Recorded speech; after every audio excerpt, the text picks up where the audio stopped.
juga kok saya belum seperti itu. Tapi saya pun juga pernah ya mengalami hal yang serupa, meskipun dari kecil saya sudah dididik menjadi seorang yang Islam. Ya. Shalawat beserta salam selalu saja kita haturkan pada junjungan kita Nabi Muhammad SAW. Mudah-mudahan syafaatnya bisa sampai ke umatnya seluruh umatnya hingga akhir zaman. Amin. Bapak Ibu semuanya, hal yang sungguh sangat fenomenal sekali bagi Bapak Ibu semuanya juga ya. Saya yakin penjenengan semuanya punya riwayat mengapa sih saya harus masuk Islam. Ya. Yang tadi mungkin dipanggil Pak Yono barangkali. Tadi siapa nih? 1, 2. Oh ya. Nah, sebenarnya mau tanya juga nih, mengapa sih, apa motivasi penjenengan itu bisa masuk ke agama Islam? Apa sih sesungguhnya yang mendorong itu? Banyak hal pernah juga saya tanyakan, mengapa sih saya kepingin menjadi orang yang hidup ini sesungguhnya, sejatinya hidup. Ya, ada juga yang seperti itu, luar biasa sekali. Dan saya cerita sedikit ya, mudah-mudahan ini tidak terjadi ya pada penjenengan. Karena saya pernah punya teman dulu di Primagama. Ya, saya dulu bekerja di Primagama ya Bapak Ibu. Saya punya teman yang karyawan juga, ya, karyawan sekaligus juga dia mengajar. Satu ketika dia itu mau nikah, ya. Teman saya itu laki-laki. Dia mau menikah. Kemudian saya tahu bahwa orang itu beragama Nasrani. Ya. Kemudian dia bercerita begini, aku mau nikah besok tanggal sekian bulan ini. Oh ya, alhamdulillah selamat ya. Nah, satu ketika pulang dia itu bercerita, nggak tahu bercerita dengan saya. Ya. Dia bilang begini, ngerti gak? Aku tuh nikahnya besok di Bengkulu, bukan di saya di awal saya tanya dapat orang mana gitu ya. Oh, dapat orang ini di kampung A, di kota, ya, di sebuah kawasan di kota. Kemudian setelah itu dia itu menunjukkan KTP, ya, KTP-nya diberikan ke saya. Di situ aku sudah pindah KTP loh, ganti KTP loh. Nanti KTP-nya itu tertulis agamanya Islam, padahal dia Nasrani. Oh, alhamdulillah, saya juga kaget saya. Dia mau nikah, ini menunjukkan kartu yang baru. Kemudian kartu atau KTP ya. Nah, kemudian saya kaget, tapi saya juga senang ya karena dia sudah pindah jadi Islam. Oh, berarti sudah syahadat ya? Ya melalui proses itulah biasa, aku dituntut biasa. Jadi ini ya, dia bilang gitu ya. Lalu setelah itu, wah senang ya. Besok kalau bisa itu sharing ya ke aku kenapa kalau ini ya aku menikah karena calon istriku itu Islam dan saya harus masuk Islam untuk bisa menikah dengan beliau ya. Begitu. Nah akhirnya dia cerita juga, besok belajar agama ya lebih banyak. Terus bisa bisalah kita sharing-sharing dan ya gitu. Dan begitu. Saya bilang gitu. Kemudian yang mengagetkan saya adalah ini nggo saran aja kok. Biar saya bisa nikah. Nah, katanya gitu. Enggak, saya jadi Islam itu biar saya bisa nikah. Sesuk nek jadi istriku, dia justru yang mau tak tarik ke Nasrani. Dia ngomong begitu sama saya. Lalu jawaban saya apa? Karena saya dekat bisa biasa gojek itu ya, nggak ada rasa sungkan maksudnya ya dengan dia. Maka saya tanya begini, loh kamu itu sudah jadi mu'alaf, kamu kan boleh dibilang kalau dalam Islam itu kamu sudah murtad dari agama Nasrani menuju ke Islam. Dan kalau besok dari Islam balik ke Nasrani lagi, berarti kan kamu murtad 2 kali loh. Ya, saya hanya begitu saja. Lebih baik kamu dosa sekali, dianggap dari Nasrani ke ke Islam itu dianggap oleh orang Nasrani itu dosa. Kemudian dari Islam murtad itu juga dosa lagi, berarti kamu dosa 2 kali dong. Ya, saya bilang gitu. Daripada kamu dosa 2 kali, sekali aja kenapa? Nah, saya bilang gitu, ya bilang seperti itu aja. Jadi karena saya nyaman-nyaman saja, ya, dia bilang seperti itu sehingga lalu ya wah sesok pokoknya aku begini. Nah itu satu hal ya yang mudah-mudahan tidak terjadi pada penjaringan semuanya, bahwa kalau sudah memantapkan diri untuk bisa masuk ke dalam agama Islam, kemudian jadilah orang Islam yang kafah, ya. Yang kafah itu artinya apa? Yang konsisten kemudian masuk benar-benar jadi orang Islam, tidak separuh-separuh, tidak datnyang, ya istilahnya orang Jawa itu datnyang itu kadang sok ya jalani, kadang sok enggak. Ya, kalaupun toh ya penjenengan belum bisa sholat, belum bisa membaca Al-Quran, itu bisa dilatih sejak awal. Ya. Bapak saya itu menyatakan dulu di KTP-nya itu Islam.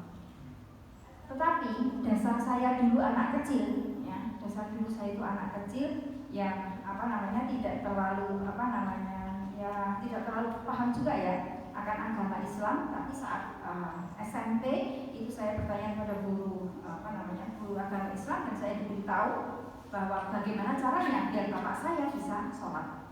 Bapak saya belum sholat, ya.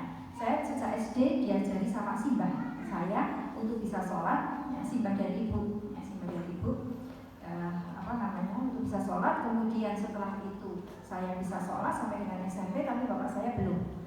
Satu saat ketika hari Idul Fitri, saya melihat teman-teman saya sholat Idul Fitri bersama dengan orang tuanya, sedangkan saya enggak.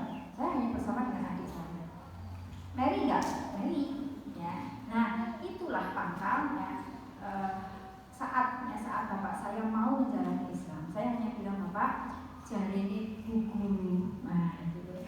Kalau orang Islam itu enggak menjalani sholat, itu katanya dosa. Loh, KTP saya tulisannya Islam loh. Iya, jadi KTP-nya nanti yang masuk surga. Jadi KTP-nya saya masuk surga. Jadi karena KTP-nya Islam, tapi orangnya Islam nggak menjalani sholat. Ya, ada ibadah lain tentu saja ya, yang yang diwajibkan dalam agama Islam.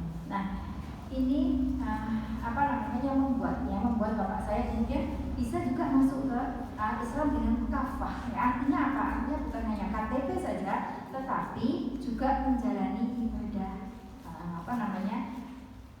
yaitu sholat, kemudian puasa dan seterusnya, zakatnya, dan sampai insya Allah mudah-mudahan kita semuanya bisa menjalankan juga yang kelima, yaitu ibadah haji. Ya, karena ibadah haji itu wajibnya hanya sekali saja. Ya, itu hal yang benar-benar jangan sampai dengan semuanya istilah kalau orang Jawa itu mangnul tinggal. Ya, mangnul tinggal itu saya sudah Islam tapi kok kayaknya orang Islam sendiri kok nggak care ya sama saya ya. Saya sudah masuk di sini tapi kok orang diperdulikan ya, misalnya kayak gitu. Sudah, saya balik lagi aja lah, karena kalau di Nasrani itu saya diopeni. Saya tuh begini, dikasih ini, dikasih itu, dikasih ini. Kalau di sini kok nggak diopeni ya? Misalnya ada tetangga atau ada di lingkungan kita yang seperti itu, ya, itu berarti kualitas keimanan panjenengan itu belum bisa dipertanggungjawabkan. Jadi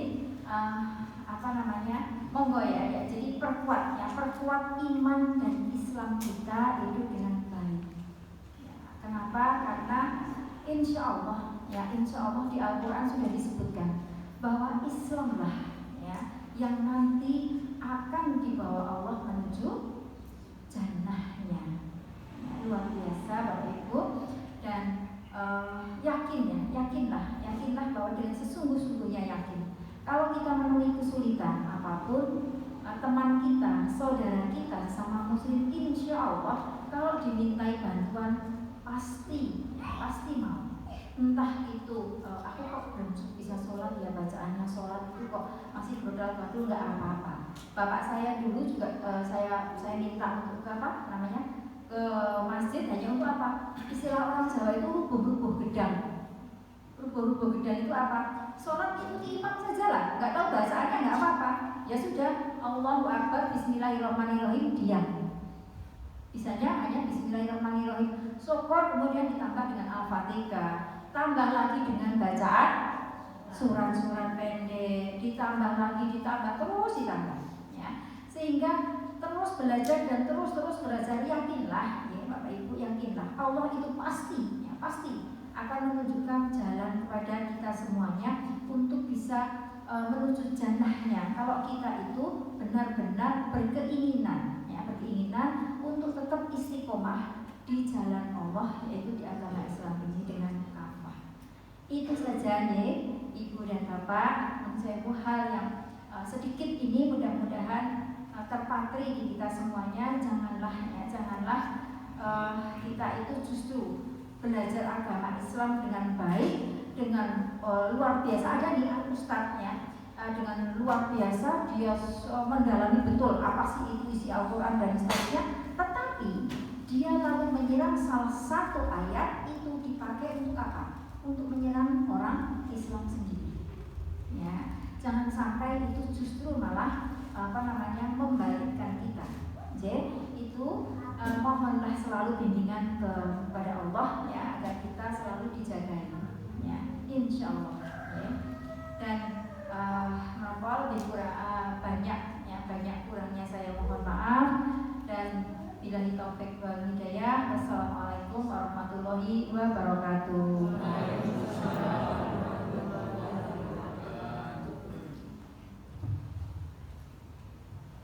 Bapak Ibu para jamaah yang saya hormati, ya, demikian ya tambahan sedikit dari istri saya, khususon kepada yang baru gitu ya untuk masuk dalam agama Islam, karena memang istri saya itu punya masa lalu yang ya agak mirip-mirip juga ya. Jadi bapak mertua saya itu ya satu-satunya yang Muslim, ya. Saudara yang lainnya itu semuanya Katolik, ya. Jadi satu-satunya yang Muslim itu adalah bapak mertua saya itu, ya. Sehingga ini waktu kecil ya itu pernah juga diajak ke gereja, ya, makan roti apa gitu katanya gitu ya. Itu pernah ini ya, tapi ketika masih SD ya, jadi belum paham gitu ya, belum paham. Itu banyak orang Katolik gitu ya. Terus kalau nggak salah juga pernah makan daging babi juga kalau nggak salah pada masa kecil itu. Kenapa dikasih bakmi sama saudaranya itu ya, bareng wis entek nembe cerita piye dong enak gue nganggur daging babi loh itu kan gimana gitu ya. Tapi oke lah, itu adalah masa lalu gitu gini. Seburuk apapun masa lalu kita, kalau kita bertobat ya, kemudian kita menyesali apa yang pernah kita lakukan, lalu kita berjanji ya untuk tidak mengulangi lagi, kemudian kita mohon petunjuk kepada Allah agar mendapatkan terus bimbingan, maka sebesar apapun dosa kita Allah ampuni. Ya. Jadi masa lalu kita seperti apa, gak usah khawatir Bapak Ibu ya. Silakan ditempuh dengan bertobat ya. Sholat sunat tobat itu kalau jenengan sudah diajari, alhamdulillah gitu ya, dengan 2 rakaat gitu ya. Kemudian setelah itu menjadi berdoa memohon ampun kepada Allah, maka insya Allah ya, sebesar apapun ya dosa-dosa kita di masa yang lalu, Allah jamin untuk diampuni ya. Saya kira itu ya pertemuan kita pada siang hari ini. Saya kembalikan lagi kepada moderator kita ya, billahi taufiq wal hidayah. Wassalamualaikum warahmatullahi wabarakatuh. Terima kasih kami sampaikan kepada Ustadz Buyono dan Ibu sudah memberikan banyak sekali ilmunya, banyak sekali nasihat-nasihatnya kepada kita semua yang insya Allah nanti akan kita laksanakan setelah keluar dari sini gitu Bapak Ibu supaya untuk bekal untuk kehidupan sehari-hari. Baik, masih ada waktu kurang lebih 10 menit sebelum azan zuhur. Mungkin dari Bapak Ibu ada yang mau bertanya atau mau curhat boleh, mau minta nasihat juga boleh. Monggo Bapak Ibu, masih ada waktu 10 menit. Mumpung ada Ustadz Dwiyono di sini, bisa dimanfaatkan ilmunya. Ada? Monggo. Waalaikumsalam warahmatullahi wabarakatuh. Ustaz, saya punya kendala dalam membaca Al-Quran. Alias ikhraq ketika mentok. Oh gitu. Dan mungkin sekarang itu belajarnya jilid 1. Oh gitu. Terus kemarin kan saya melatih sendiri. Dan gini, kalau saya jilid 1 terus, kapan saya buka Quran? Ya. Assalamualaikum.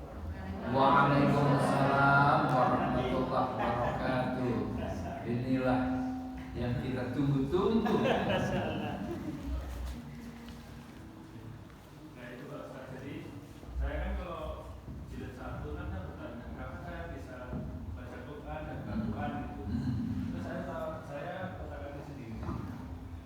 Saya baca Latinnya. Dan saya tanyakan itu gimana sih boleh enggak? Di sisi lain kalau saya menurut jilid 1 sekarang. Terus di sisi lain saya baca Quran, bukan Quran, tapi pakai Latinnya. Itu aja ya. Oke. Baik. Boleh atau enggak? Ya. Kalau dalam urusan belajar gitu ya, sepanjang itu tidak dilarang sama Allah, maka tentu saja boleh. Boleh, namanya sedang belajar kok. Tapi tidak boleh berhenti sampai aku cukup maca Latine bae. Enggak boleh. Karena apa? Karena Quran yang asli itu bahasanya bahasa Arab, tulisannya juga tulisan Arab. Ya, maka kalau jenengan baca Latinnya itu, ya itu jenengan tidak baca Quran, tapi baca bacaan Quran. Ada bedanya toh? Nah, gitu ya. Sehingga ikhtiar kita ya tetap harus harus belajar mempelajari huruf Arabnya itu. Tetapi untuk untuk bisa mengerti, oh kalau huruf Arab seperti ini itu Latinnya podo karo iki. Nah gitu ya. Itu enggak apa-apa dalam cara belajar ya. Tetapi terus menerus ya niatan kita adalah bisa membaca Quran sesuai dengan aslinya. Dan itu yang akan membuat jenengan lancar atau tidak lancar itu bukan siapa-siapa, tapi jenengan sendiri karena diberi kekuatan oleh Allah Subhanahu wa taala. Maka apa? Nyuwun ya kepada Gusti Allah untuk bisa dilancarkan, untuk bisa diberi kemudahan dalam memahami dan membaca begitu?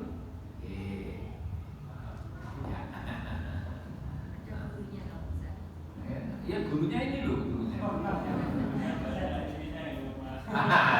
Maka perlu dikuatkan gitu ya. Oke. Jadi ternyata nun sewu asma sinten? Pak Mujiono ya, Pak Mujiono. Banyak orang yang sering berharap untuk dimotivasi oleh orang lain gitu ya. Padahal motivator terhebat tidak lain tidak bukan adalah diri sendiri. Iya, agar kita punya motivasi maka kita harus punya harus punya impian. Tuh. Jadi impiannya seperti apa? Itu harus kita nyatakan. Nek perlu ditulis, nek perlu digambar. Dengan seolah-olah seperti jadi kori yang terkenal. Orang popo digambar. Inilah Mujiono yang akan datang. Mujiono 5 tahun lagi kori nasional. Loh, apa iso? Segalanya serba mungkin kalau Allah berkehendak. Betul? Dimulai dari Allah tidak akan mengubah nasib seorang satu kaum kecuali mereka mengubah apa yang ada dalam diri mereka sendiri. Gitu. Baik, masih ada lagi? Monggo, Bu. Assalamualaikum warahmatullahi wabarakatuh. Waalaikumsalam warahmatullahi wabarakatuh. Ji Bapak, saya ingin menanyakan tentang tadi yang tentang manifestasi kualitas. Manifestasi. Kualitas saya menggarisbawahi yang ketiga yaitu ta'awun. Gini. Di mana kita akan menolong lebih dahulu sebelum ditolong. Di sini saya sebagai orang tua Bapak tentang anak-anak kita sekarang. Ternyata anak-anak sekarang tidak peka dengan keadaan. Artinya bahwa ketika orang tua itu istilahnya kroyo mengerjakan sesuatu, anak itu kalau tidak disentuh atau tidak kita jalil dia akan diam. Gitu. Dan ketika kita dengan keras sedikit dia akan, ibu itu kok begitu. Nah ini terjadi mungkin tidak hanya saya Pak, ini pada umumnya, apalagi sekarang anak sekarang pegangannya ini Pak. Setan gepeng tadi ya. Jadi ketika saya orang tua minta tolong, terkadang kita yang meminta. Jadi tidak peka, tidak mereka yang akan sini Bu aku tolong, tidak, tetapi justru kita yang meminta. Ini bagaimana ya Pak kita sebagai orang tua bersikap untuk anak-anak kita, padahal kita sudah berusaha sehalus mungkin. Tapi ketika dikasar sedikit saja mereka sudah wow gitu loh Pak. Mohon bantuannya. Terima kasih Pak. Wassalamualaikum warahmatullahi wabarakatuh. Waalaikumsalam warahmatullahi wabarakatuh. Percaya Bu, yang mengalami seperti itu bukan hanya jenengan. Kami berdua juga. Loh iya benar ini. Bukan kok kemudian kami ini keluarga sempurna, enggak. Kami keluarga yang banyak kekurangannya gitu loh. Ya. Nah maka keyakinan kami begini. Kalaupun sekarang saya belum melihat hasilnya, mudah-mudahan ketika nanti dia jadi orang tua, dia akan tahu seperti apa pelajaran yang didapatkan sekarang ini. Nah, itu artinya apa? Saya sebagai orang tua tetap optimis bahwa apa yang kita tanamkan sekarang bakal tukul sumber. Gitu Bu, kita tidak boleh putus asa, ya toh? Kemudian malah menes nih gini, jangan terus jadi gimana gitu. Terus rugi 2 kali ya toh, wis bocah yo ngono jenengan menes coba. Rugi 2 kali itu namanya. Maka jadilah orang tua yang tidak pernah bosan mengajarkan kebaikan. Gimana? Cocok? Siap? Setuju? Kalau setiap kebaikan jenengan itu Gusti Allah maringi ganjaran no. Maka apa? Orang tua kita zaman dulu itu ngendika, ojo bosen dadi wong apik. Wong apik kok bosen. Ada nggih? Baik, masih ada 3 menit. Nah, ada lagi yang mau ditanya? Ada yang mau bertanya? Atau Ustaz Abdul Rahman mungkin memberikan apa closing statement mungkin? Kalau tidak ada, sampun Bapak Ibu cukup? Cukup nggih? Nggih, alhamdulillah rabbil alamin, pengajian pada siang hari ini kita sudah selesai. Terima kasih kami sampaikan kepada Ustadz Duyono Irianto beserta Ibu yang sudah 2 kali ya lagi berkenan untuk mendampingi bapak-bapak dan ibu-ibu di Condong Jatuh di Depok ini, di pendampingan mualaf di Depok ini. Semoga boten kapok, semoga semangat terus, semoga mendapatkan balasan yang terbaik dari Allah Subhanahu wa taala. Mungkin itu yang bisa kami sampaikan selaku moderator. Bila banyak salah dan hilaf kami mohon maaf. Mari kita akhiri dulu pengajian siang hari ini dengan baca hamdalah. Alhamdulillahirobbilalamin. Kurang lebihnya mohon maaf. Billahi taufiq wal hidayah. Assalamualaikum warahmatullahi wabarakatuh.